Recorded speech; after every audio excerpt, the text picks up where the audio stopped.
Ce jeudi 17 juin, Laurent Gbagbo revient de Bruxelles après son acquittement en appel prononcé le 31 mars dernier.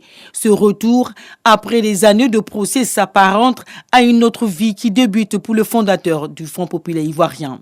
Tout commence avec le refus de l'ancien président de céder le pouvoir à l'actuel président Alassane Ouattara, vainqueur au terme de l'élection présidentielle de 2010.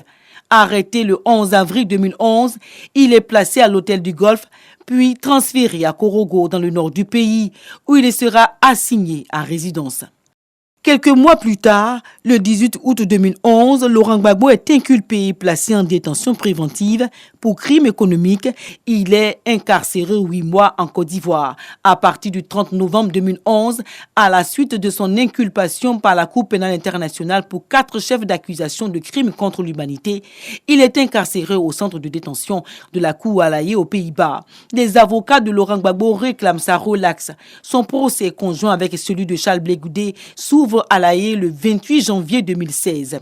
82 témoins pour l'accusation, des centaines de requêtes et de décisions. Le 15 janvier 2019, Laurent Gbagbo est acquitté par la CPI après plus de 7 ans de prison préventive. Le lendemain, la CPI suspend sa remise en liberté après un nouvel appel déposé par la procureure Fatou Bensouda.